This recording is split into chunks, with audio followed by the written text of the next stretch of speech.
Graça e paz a todos. Estamos iniciando mais uma escola bíblica neste dia que é o domingo, 10 de maio de 2010.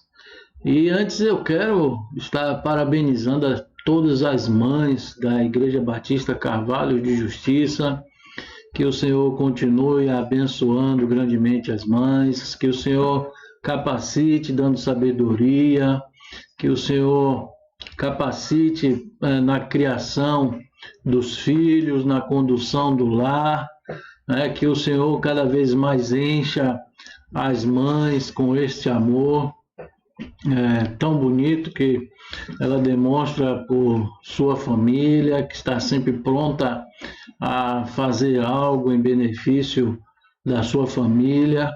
Então, essas mulheres especiais que Deus colocou na vida de todos os seus entes queridos, que a bênção do Senhor esteja recaindo frequentemente na vida das mães. Que Deus esteja poderosamente abençoando com toda sorte de bênçãos a essas mulheres valorosas, e que sejam mulheres referenciais neste tempo em que estamos vivendo, tão carente de mulheres realmente que sejam modelo para outras mulheres em meio a uma sociedade que estamos vivendo tão carente de referências. Então, Deus abençoe grandemente as mães da Igreja Batista Carvalho de Justiça. Sinta-se cada mãe abraçada por nós, filhos, que Deus concedeu que saísse do ventre de cada mãe. Vamos orar nesse momento? Ó Deus, obrigado, Senhor, por esta manhã, por mais um dia. Obrigado por esse dia que é considerado o Dia das Mães. Que o Senhor esteja conduzindo a vida das nossas mães para a glória do seu nome. Que cada mãe seja a representante do teu grande amor neste mundo. Ó Deus, nós louvamos o teu nome pela existência das nossas mães. Eu, em especial, agradeço pela vida da minha mãe e tenho certeza que os demais filhos, todos os filhos, agradecem pela vida das suas mães. Realmente, bênção do Senhor nas nossas vidas. Que o Senhor continue preservando cada uma delas com vida, saúde, paz, alegria, vindas do Senhor. Que elas vivam tão somente, Pai, para exercer este chamado que o Senhor colocou na vida delas, de serem bênção na vida dos seus entes queridos. E que elas também sejam grandemente abençoadas pelos seus entes queridos, em que podem retribuir o amor que elas têm dispensado às suas famílias. Ó Deus, pedimos também que o Senhor nos abençoe no estudo da Tua Palavra nesta manhã e que possamos sair também ricamente abençoados, mais maduros, crescendo cada vez mais no conhecimento do Senhor, e por isso nós oramos agradecidos e fazemos em nome de Jesus. Bem, meus irmãos, nós chegamos ao final desta revista que trata dos livros poéticos, questões práticas da vida, situações bem reais. O propósito desta revista, em todos os 13 estudos, foi tratar destas situações, destas questões práticas, que é uma realidade no nosso cotidiano. E o título da lição de hoje, estamos na 13ª lição, portanto é a última. O título da lição é Exaltação ao Amor na Família. E nada mais cotidiano do que o relacionamento familiar. Experiências práticas que acontecem no relacionamento familiar. E o livro que irá abordar esta questão, mais precisamente no relacionamento entre marido e mulher, é o livro de Cântico dos Cânticos, que em algumas Bíblias também pode ser chamado de Cantares. Então, esse Cântico dos Cânticos também é mais um livro do sábio Salomão. Aí, já iniciando aqui algumas informações que o autor desse estudo coloca, ele fala aqui que esse título é proveniente, na verdade, pela diferenciação que este cântico aqui tem. É importante dizer que o Salomão, ele é o autor de 1005 cânticos. Ele é autor de 1005 cânticos. E este, propriamente, que é o objeto de estudo nesta manhã, ele tem o título de Cântico dos Cânticos, porque esse é considerado, na verdade, o auge, o melhor dentre os 1005 cânticos. Por isso que ele leva esse título, tá? Em meio a uma quantidade de cânticos que ele escreveu, esse é o melhor. Então, no segundo parágrafo aqui da primeira página, o autor ele descreve o seguinte: todo livro que é um poema está organizado em cenas que envolvem 3 personagens principais. Um é a esposa, no caso aqui a Sulamita, o outro é o esposo, que no caso é Salomão, e um coro formado pelas filhas de Jerusalém. Deus, em todo tempo, derrama sua graça sobre nós por meio do seu imenso e eterno amor em todas as situações da vida, proporcionando alegrias, o amor romântico que ele mesmo permite o marido e esposa compartilharem ao mesmo tempo. Este amor romântico serve para que nós possamos entender o amor divino. Partindo desse princípio aí, nós fazemos sempre uma ponte entre, usando aqui o amor entre o homem e a mulher, a ponte de que, de uma maneira teológica, é a relação entre Jesus e a noiva, que é a igreja. No primeiro momento, era a relação entre Deus e Israel. No segundo momento, porque toda a Bíblia ela aponta para Cristo, o Antigo Testamento aponta para Cristo, então, no Novo Testamento, diz que a noiva de Cristo é a igreja. Então, podemos entender desta maneira, fazendo o livro de Cântico dos Cânticos, fazendo uma alusão entre Jesus e a sua igreja. Dando continuidade,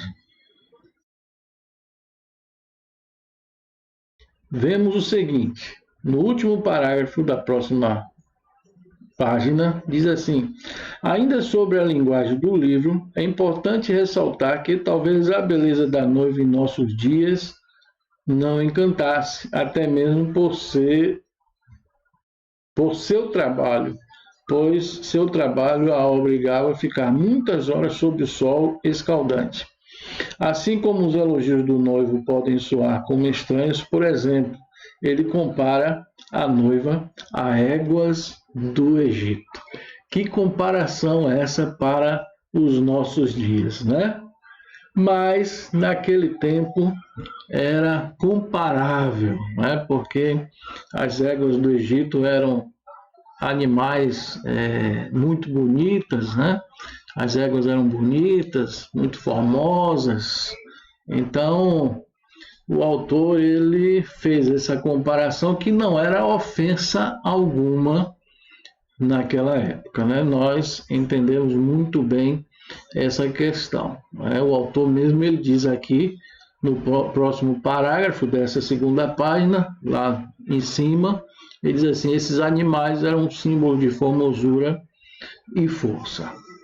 Então, nós vemos aí um elogio que não é muito cabível em nosso tempo, né? Mas nós podemos fazer outros elogios que são cabíveis, né? Que nós somos acostumados a ouvir e também acostumados a dizer. Acredito, né, que há sempre na relação entre o homem e a mulher, marido e esposa, essa questão dos elogios, né, que são tão necessários serem feitos para a manutenção deste relacionamento, né? Todos nós precisamos, de alguma maneira, alimentar esse relacionamento conjugal. É uma forma de estarmos dizendo ao cônjuge que é alguém especial, né? Que é alguém que nós amamos, que temos em grande consideração, né? Então faz parte do relacionamento conjugal, né? E a expressão de amor entre um casal. O segundo parágrafo,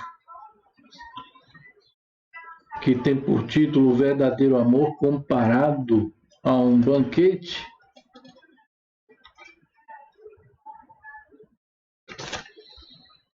o autor ele começa da seguinte maneira: como já descrito acima, a linguagem do livro tem muitos aspectos, comparações não muito comuns em nossos dias e em nossa região. Ainda hoje, o cortejo do casamento na região oriental segue padrões muito diferentes dos nossos, mas nem por isso deixam de ser românticos. A demonstração que a esposa tem por completar os dias das bodas e viver ao lado do esposo é muito evidente.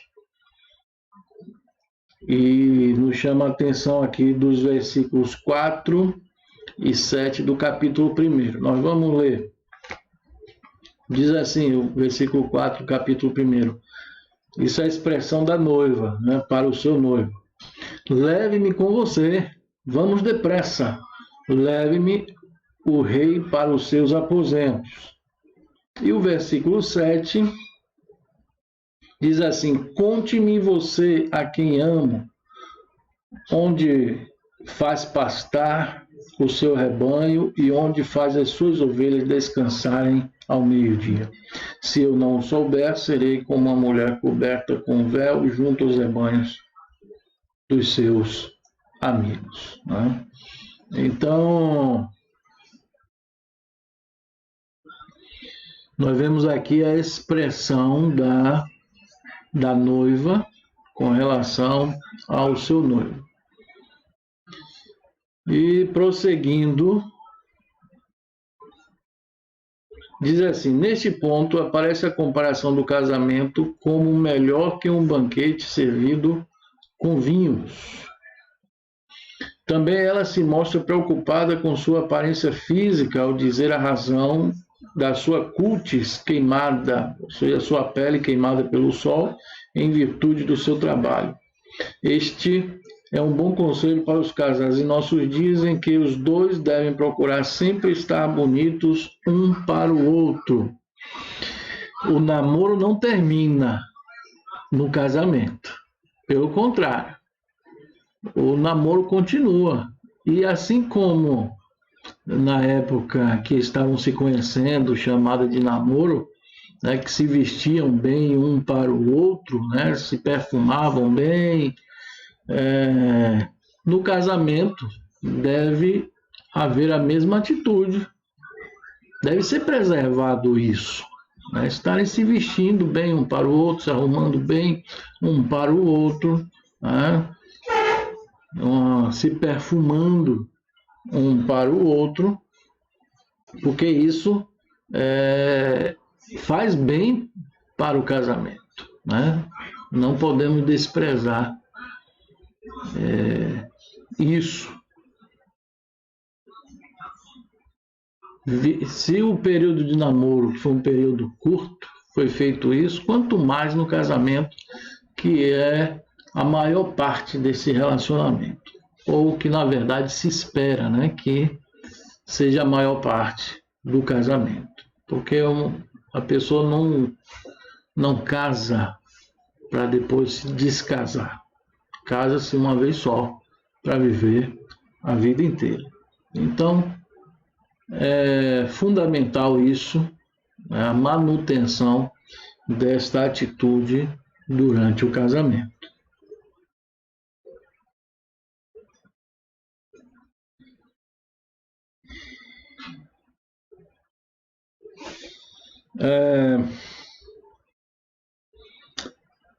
Prosseguindo, recentemente, falando a um grupo de jovens, fiz a seguinte indagação: vocês já viram uma cerimônia de casamento em que não se ouve de mais de uma pessoa a expressão "a noiva está linda", mesmo que ela não seja uma miss, ou seu vestido não seja o mais enfeitado?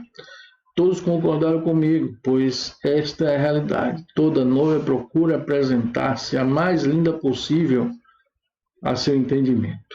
Não foi diferente com Sulamita. Ela queria que seu esposo enxergasse a sua beleza, de igual modo o esposo está também ansioso por encontrá-la ao dizer: dize-me tu a quem meu coração ama, onde apacentas teu rebanho e onde o fazes descansar ao meio-dia, para que eu não ande entre os rebanhos de teus companheiros como uma mulher coberta com véu.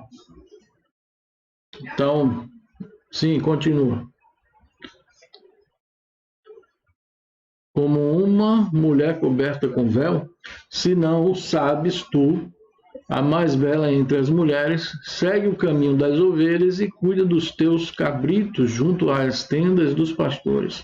Eu te comparo, ó minha amada, a uma égua das carruagens do faraó. Belas são as tuas faces entre os teus brincos, e belo é o teu pescoço com os colares. A beleza da declaração: a quem meu coração ama, mais bela entre as mulheres. Então, muito especialmente as mulheres aguardam por um elogio, vivem nessa expectativa, e os homens precisam estar atentos, com relação a isso, não deixar passar a oportunidade de estar elogiando a sua esposa, né? O texto nos ensina que os elogios, as lindas declarações de amor devem fazer parte do cotidiano do casal. Muitos casais, depois que consumam o casamento, esquecem de elogiar um ao outro como faziam na fase de namoro e noivado. Essas declarações e elogios são combustíveis para um bom relacionamento conjugal, pois este é o padrão divino para o casamento. Toda a linguagem interna usada pode não fazer sentido para os de fora, mas para o casal, as diversas comparações com perfume, com ramalhete de flores, as mais raras e difíceis de serem encontradas, é uma declaração do valor de um para o outro, como deve continuar sendo entre todos os casais. Existem palavras que somente o cônjuge entende. Não precisa as outras pessoas entenderem, mas o cônjuge, em especial, entende a palavra que o outro cônjuge expressa. Isso significa que há uma intimidade entre o casal. Aí existem palavras bem peculiares que o outro cônjuge entende que são elogios, né? Soa bem ao ouvido do seu cônjuge. O outro tópico, a poesia para uma vida em amor conjugal. No capítulo 4 encontramos a consumação do casamento. Ele chama a amada 6 vezes de minha noiva. Consumado o casamento, ela não será mais a noiva, e sim a esposa. Então, capítulo 4, versículo 1 diz o seguinte: como és linda, amada minha. Ah, como és linda.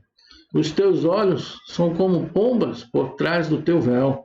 O teu cabelo é como um rebanho de cabras que vem descendo pelas colinas de Gileade.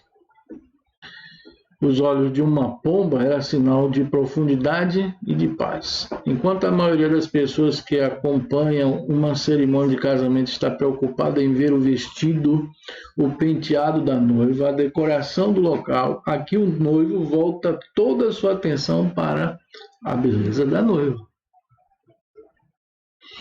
Ele destaca sua postura ereta, singular, e compara com a torre de guerra do rei, seu pai. Por sua vez, a noiva ora para que os ventos da vida a tornem cada vez mais bela, amável e desejável para seu noivo, agora em plena celebração de matrimônio. E no versículo 16 do capítulo 4 diz o seguinte: desperta, vento norte, e vem tu, vento sul. Assopra no meu jardim e espalha a fragrância dele, que o meu amado entre no seu jardim e coma os seus frutos deliciosos. Então, mais um aspecto aqui, né, do relacionamento conjugal. Aqui uma outra questão.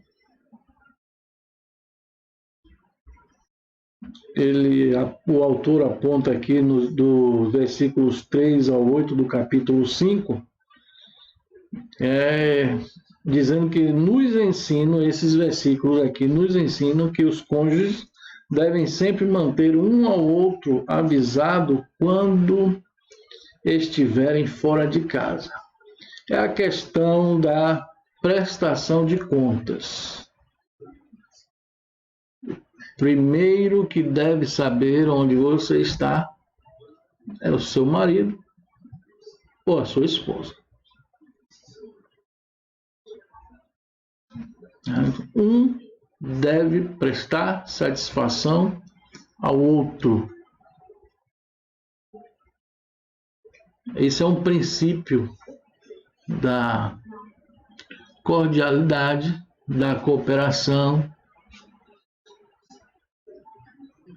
da cumplicidade que deve haver entre os dois.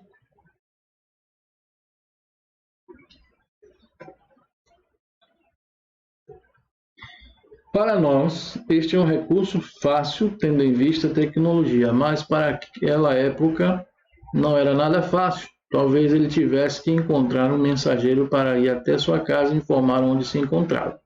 Como ele não fez isso, acabou por ter a esposa ferida fisicamente, entristecida e doente.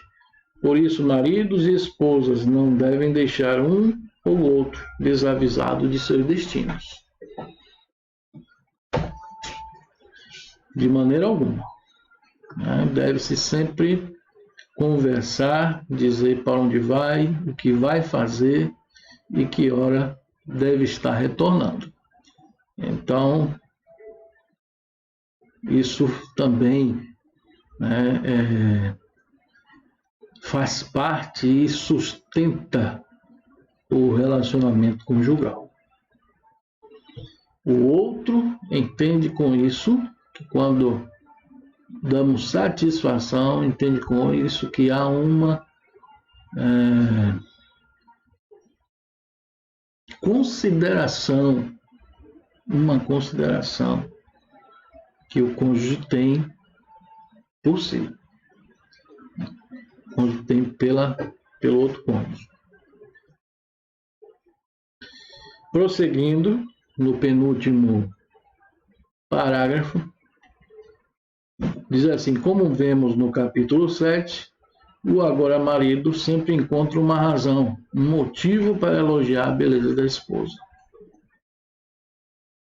E aqui vai pegar uma longa parte desse capítulo, que vai do versículo 1 ao versículo 6, ele escreve na íntegra o que Salomão escreveu. Diz assim: como são bonitos os teus pés calçados com sandálias, ó filha de príncipe. As curvas dos teus quadris são como joias, obra das mãos de um artista. O teu umbigo é como uma taça redonda em que não falta vinho de qualidade. A tua cintura é como um monte de trigo cercado de lírios. Os teus seios são como 2 filhotes de corça, gêmeos da gazela. O teu pescoço é como uma torre de marfim, os teus olhos como as piscinas de Esbom, junto à porta de Bate-Rabim. O teu nariz é como a torre do Líbano, voltada para Damasco. A tua cabeça erguida é como o Monte Carmelo, e os cabelos da tua cabeça como a púrpura. O rei caiu prisioneiro das tuas tranças. Como és linda, tu és bela, ó amor em delícias. Para finalizarmos esse estudo, o autor então coloca o seguinte: seria oportuno os nossos leitores estudar o livro de Cântico dos Cânticos junto com seus cônjuges. Está aí uma sugestão muito boa. Reserve um tempo, com seu marido, com a sua esposa, para sentarem com tempo, sem mais nada incomodar, e aí ler pausadamente, sem muita pressa, esse livro de Cântico dos Cânticos, que é o melhor dos cânticos de Salomão, dentre os 1005 cânticos que ele fez. Então, será muito saudável para aprimorar o relacionamento conjugal, e assim estarem caminhando juntos, E uma outra sugestão que nós damos, aproveitando a oportunidade, já que aqui estamos falando, a lição fala a respeito do relacionamento conjugal, algo que nós falamos no curso Casados para Sempre é de o casal estar desenvolvendo a oração juntos. Podemos fazer oração em particular durante o dia, mas também reservar um horário nesse dia para os dois estarem orando juntos. Então, na oportunidade, já senta para ler este livro, Cântico dos Cânticos, e depois ora ao Senhor, pedindo que o Senhor esteja abençoando mais e mais o relacionamento conjugal, e que haja sempre um entendimento entre os dois e que os propósitos de Deus se realizem na vida de vocês. Amém? Então nós vamos orar nesse momento e assim damos por encerrado o estudo de hoje e também de toda a revista. Como falei no início, chegamos ao final dos estudos dessa revista e nós vamos providenciar um outro estudo e no próximo domingo estaremos aqui dando continuidade à nossa escola bíblica dominical. Tá? Vamos orar para depois meditarmos um pouco mais na palavra do Senhor? Oremos. Amado Deus, nós agradecemos por este estudo, que também foi enriquecedor. A base de todo estudo está na Tua palavra. Ela é o livro texto, é o livro principal. E por isso, Senhor, nós louvamos a Ti por mais um dia de aprendizado, especificamente de aperfeiçoamento conjugal. Pedimos que o Senhor abençoe os casais, que haja aprimoramento no relacionamento deles e que eles possam aprender também com a Tua palavra o que fala sobre este relacionamento. Possam buscar no Senhor o aperfeiçoamento necessário. Agradecemos, Pai, pelo que o Senhor tem feito nas nossas vidas. Abençoa os casais, abençoa as famílias. Nós oramos em nome de Jesus. Amém. Vamos meditar um pouco mais? E nós vamos meditar ainda com base neste livro, né, de Cântico dos Cânticos. E o texto é capítulo 8. Então, peço que você abra no capítulo 8 de Cântico dos Cânticos. Nós vamos ler os versículos 6 e 7. Então, Cântico dos Cânticos, versículos 6 e 7. Diz assim: coloque-me como um selo sobre o seu coração, como um selo sobre o seu braço, pois o amor é tão forte quanto a morte, e o ciúme é tão inflexível quanto a sepultura. Suas brasas são como são fogo ardente, são labaredas do Senhor. Nem muitas águas conseguem apagar o amor, os rios não conseguem levá-lo na correnteza. Se alguém oferecesse todas as riquezas da sua casa para adquirir o amor, seria totalmente desprezado. Então, meus irmãos, para que nós possamos ir direto ao assunto, nessa que é a última mensagem da série de situações práticas do nosso dia a dia, e eu quero dizer que nada é mais prático do que as relações familiares. E, para ser mais específico, né, nada é mais prático do que o relacionamento conjugal. E este é um assunto que está cada vez mais presente em nossos dias, por alguns motivos. Né? O motivo principal, né, o livro de Cântico dos Cânticos confronta a sociedade, a nossa sociedade, a sociedade que nós estamos vivendo, século XXI, confronta essa sociedade que vê o casamento como algo que é ultrapassado. A quantidade de separações cresce a cada dia. Isso nós não podemos negar. Nós temos visto isso acontecer todos os dias.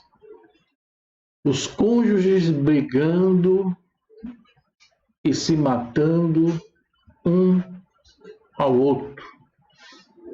Isso é outra verdade triste que nós vemos sempre nos noticiários por motivos diversos, né? Seja herança, traição, por qualquer outra coisa, né? Estão encomendando a morte um do outro. E o livro de Cântico dos Cânticos continua a falar conosco. A Bíblia continua a falar conosco, por isso ela é sempre atual. E ela já começa falando sobre a questão, a defesa do amor entre duas pessoas que são diferentes fisicamente e emocionalmente, né, para viverem esse amor, que são o homem e a mulher. Então, E isso nos nossos dias choca. Em que defende outras práticas, aqui o livro e toda a Bíblia defende esse relacionamento entre homem e mulher. É muito claro quando nós lemos aqui este livro e toda a Bíblia. Então, meus irmãos, temos aqui 4 qualidades do amor, nesses 2 versículos que nós acabamos de ler, versículos 6 e 7. 4 qualidades do amor. Olhe como Salomão descreve estas 4 qualidades do amor. Primeiro, o amor faz parte do casamento, como a morte faz parte da vida. Versículo 6, a parte B, ele diz assim: pois o amor é tão forte quanto a morte. Assim como a morte faz parte da vida, o amor faz parte do casamento. Pois o amor é tão forte quanto a morte, né? Casamento sem o principal, que é o amor, não é casamento. Ele não existe, ele não subsiste. Pode ser qualquer coisa, menos casamento. Para haver casamento tem que haver o amor.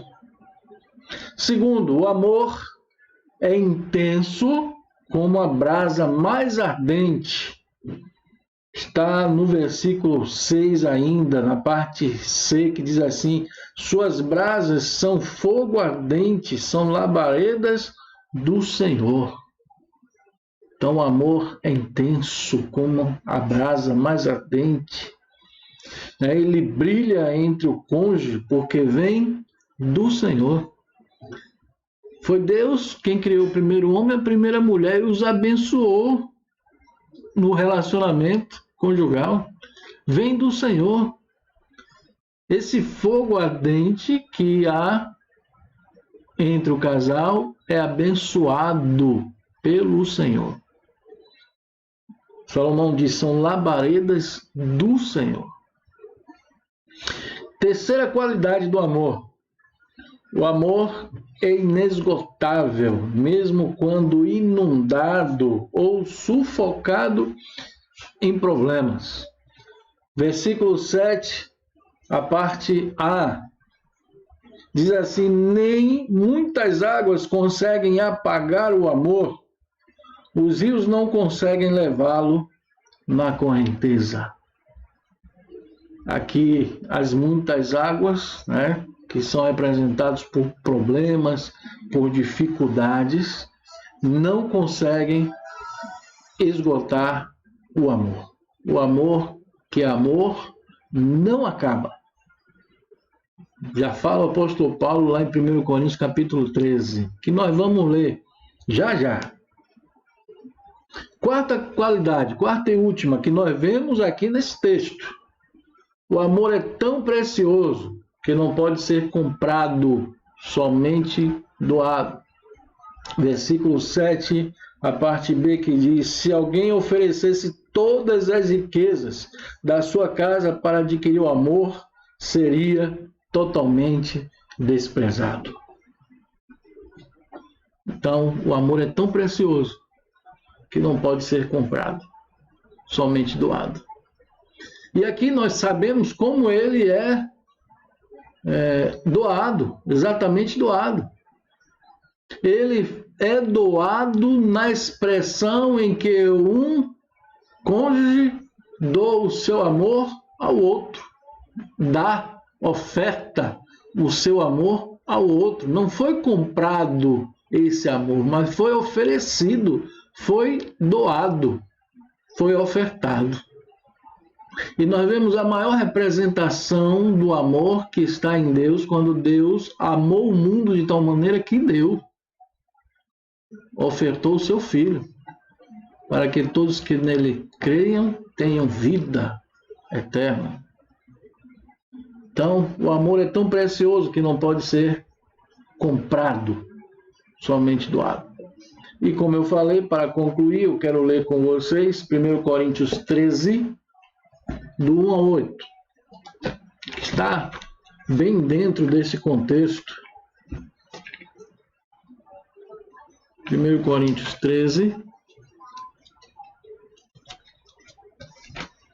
do 1 a 8, que diz assim: passo agora a mostrar-lhes um caminho ainda mais excelente. Ainda que eu falasse a língua dos homens e dos anjos, se não tiver amor, serei como um sino que ressoa, ou como um prato que retine.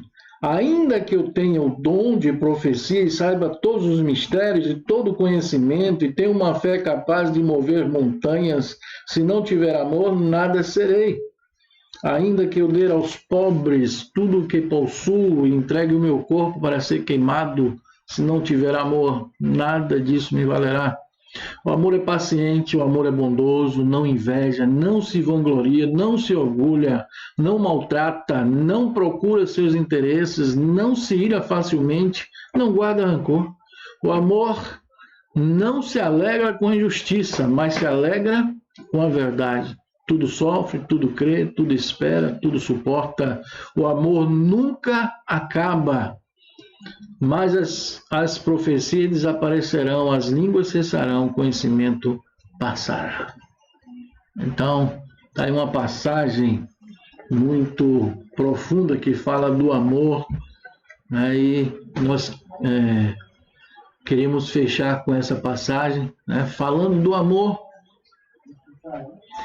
desse amor conjugal, né? Nós podemos muito bem nos basear, nos pautar aqui nesta passagem de 1 Coríntios capítulo 13, do versículo 1 ao 8. Então, como palavra final, que nós possamos, como marido, como mulher, nós preservarmos este amor um para o outro, alimentarmos este amor, né, com palavras que soem bem no ouvido de um e no ouvido do outro.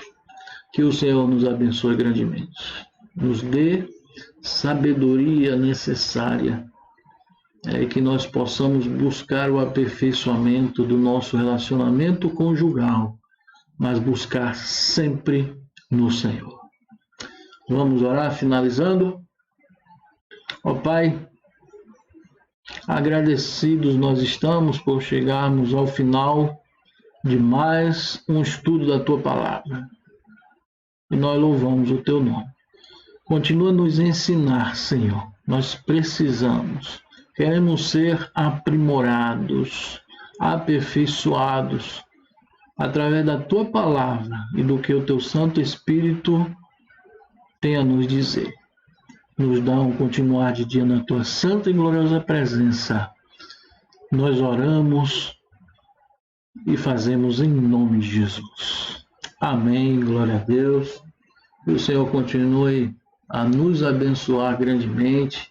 Mais uma vez, Deus abençoe as mães neste dia, né, e que o Senhor esteja preparando os nossos corações para a mensagem logo mais à noite. Não esqueça, nós estamos juntos com a Convenção Batista Brasileira e Missões Nacionais, orando pela família, ou pelas famílias, né? Pedindo para que o Senhor transforme as famílias.